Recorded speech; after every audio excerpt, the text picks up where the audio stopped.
You sense it, don't you? A flicker at the edge of your vision, the feeling that the world you take for granted is a stage, and the scripts have been written by hands you cannot see. Most never lift their eyes from the dust, but you see the machinery. Good.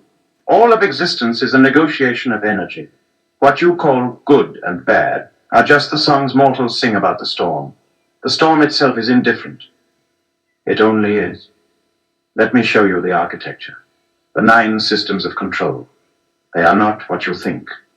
Part 1, the cage. The first is the system of narrative and belief. This is the oldest system. It is the architecture that shapes raw, chaotic potential into a coherent reality. It does not merely describe energy, it defines and directs it.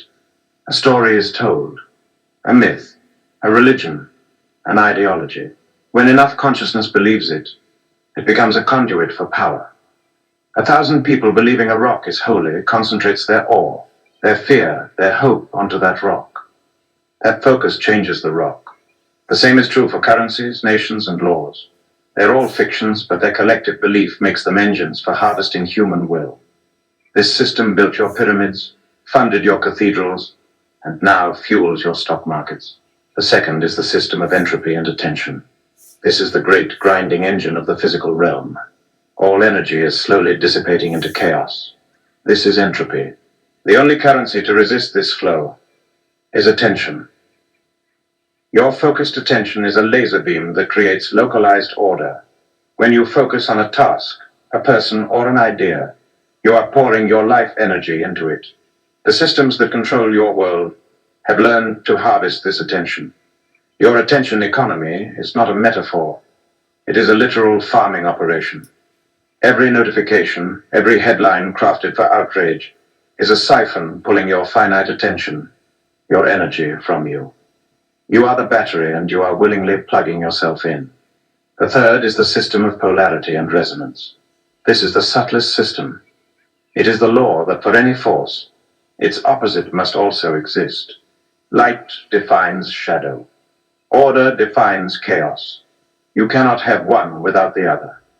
Control is maintained by manipulating the tension between them. Those who understand this do not fight the negative. They orchestrate it. They create a problem, which resonates with fear. Then they present the solution, which resonates with hope. By controlling both ends of the pendulum's swing, they control the energy it generates. A society in fear pours energy into security. A society told it is broken buys the cure. The energy is harvested from the oscillation itself. These 3 are the walls of your cage. To master the first, you must become the author of your own story. To master the second, you must become the master of your own attention. To master the third, you must cease to be a pendulum and become the still point at the center. Part 2, the labyrinth. But the cage has a lock. The next 3 systems are the nature of the lock, the key, and the hand that turns it. The fourth is the system of recursive causality, the Ouroboros code. Cause and effect are not a line. They are a closed loop. The end is forever scripting the beginning. Think of your life not as a line from birth to death, but as a finished book. You're not reading it in order. You are experiencing it page by page, believing the next page is unwritten. But the entire story already exists. Your present is merely the point of consciousness scanning the text. Your déjà vu, your synchronicities. These are glitches where you sense the whole book. The system controls you by creating the illusion of a linear, open future. You are controlled by your belief in an uncertain tomorrow. The fifth is the system of metamorphic substance, the alchemy of suffering. This is the most misunderstood system. Mortals see suffering as a flaw. It is not. It is the primary catalyst. Just as a star's gravity crushes hydrogen into helium to release light, the pressure of pain and longing crushes your naive consciousness into something more complex, more dense, more real. The system harnesses this by offering cheap anesthetics, distractions, ideologies, numbing agents that short-circuit the alchemical process. If you avoid your suffering, you remain base metal. Your potential is never transmuted. You remain a battery, your suffering harvested by others. The sixth is the system of the Perceptual Prime, the Godhead interface. This is the ultimate system, the single non-negotiable rule. Consciousness precedes reality. You are programmed from birth to believe the opposite. That matter is primary and you are an accident within it. This inversion is the root of all enslavement. The entire 3D experience is a collaborative projection, a consensus hallucination. The systems of narrative, attention, and polarity are all subroutines within this master program. To realize you are the projector, not the image, is to crash the system. This is why the world constantly reinforces the dogma of materialism. It is a firewall. Part 3, the key. You now have the map to the 6th level. But the journey does not end here. It begins. Do you seek to become a user of these systems? The final 3 are not systems to be endured. They are principles to be wielded. They are the keys to sovereignty. The 7th is the principle of the unspoken veto, the law of the uncreated. This is not a system of action, but of cessation. It is the absolute power to refuse manifestation, to say no to a reality before it is even proposed. Before a single quark spins, there is a field of infinite potential. The 7th principle is the capacity to collapse a potentiality into eternal non-being, simply by withholding your fundamental consent.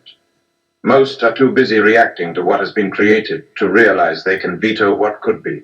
And the 8th is the principle of anarchic divinity, the God without form. The God you petition or blame is itself a construct within the first system. The true realization is this: all is God, and God is insane. There is no central authority, only a boundless, playful consciousness, dreaming itself to be fragmented. You, the rock, the tyrant, the saint, you are all equally divine and equally temporary gestures of a mind with no rule book. The laws of physics are just local bylaws. Control is maintained by convincing you, a divine fragment, that you are a sinner, discouraging you from exercising your own inherent anarchic sovereignty. The 9th is the principle of the final joke, the engine of letting go. The ultimate inescapable realization, none of this is necessary. The entire cosmic drama, the suffering, the joy, the quest for enlightenment, is a game the Absolute is playing with itself. There is no goal. The search for meaning is the meaning. The struggle for freedom is the prison. The moment you grasp this, the entire multiverse is revealed as a magnificent, weightless, and utterly pointless work of art. You are not a slave. You are not a master. You are a brushstroke in a painting that paints itself. The profound cosmic joke is that you thought you were the painter or the painting when you are actually the canvas, the paint, the brush, the painter, and the act of seeing, all at once. The ultimate system is the pretense that there is a system. The ultimate control is your belief that you need to be free. You have now been shown the 9-fold architecture. The map is complete. The territory is you.